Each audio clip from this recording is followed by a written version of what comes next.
Hello everyone, welcome to Sharmaland Chess. In today's videos, I am going to give you Italian game trap, Blackburne-Kostić Gambit, 7-move checkmate in the Italian opening. It's sharp, tactical, and ends in a beautiful checkmate. Let's go through it move by move. Move 1. First move, white begins with e4. White starts with the king's pawn, opening lines for the queen and bishop. This is the most popular first move in chess, controlling the center and preparing quick development. Move first, black replies with e5. Black responds symmetrically, also taking control of the center. This sets the stage for classical openings like the Italian game, Rai Lopez and Scotch.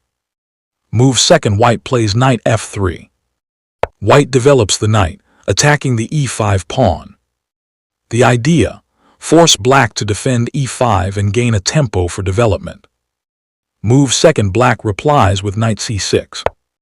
Black defends e5 with the knight and develops a piece toward the center.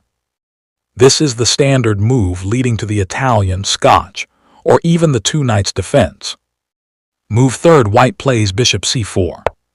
White plays the Italian bishop, aiming at the weak f7 square, the Achilles heel of black's position.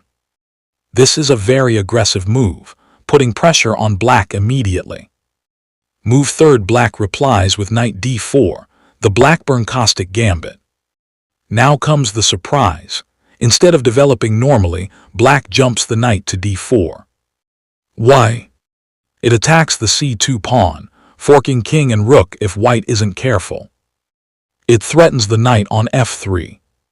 And it tempts white into grabbing a pawn on e5, which is the heart of this trap. Move fourth, white plays knight takes e5. White takes the pawn, thinking they've won material, but this is the blunder that walks into black's trap. White heavy check mark correct would be fourth move, knight takes d4, then black replies e takes d4, leading to a normal game. But in our famous trap, white gets greedy. Move fourth, black replies with queen g5. Black immediately strikes back with the queen. This is a double attack, hitting the knight on e5, threatening mate on g2. Suddenly, white is in trouble. Move fifth, white plays knight takes f7. White tries to counterattack. This looks strong because the knight forks the king and rook. It's a classic smothered idea of attacking f7.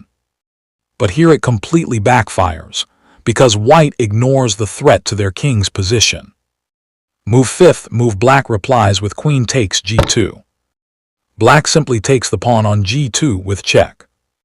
This forces white into desperation. The rook on h1 is also hanging, so white must react quickly. Move sixth, white plays rook f1. White tries to cover the rook and prepare counterplay. The knight on f7 looks powerful, but black has one final trick. Move sixth, black replies with queen takes e4 check. Black gives a check while picking up another pawn. This keeps the attack going, forcing white's pieces into awkward positions. Move seventh, white plays bishop e2. White blocks the check with the bishop, but now comes the finishing blow.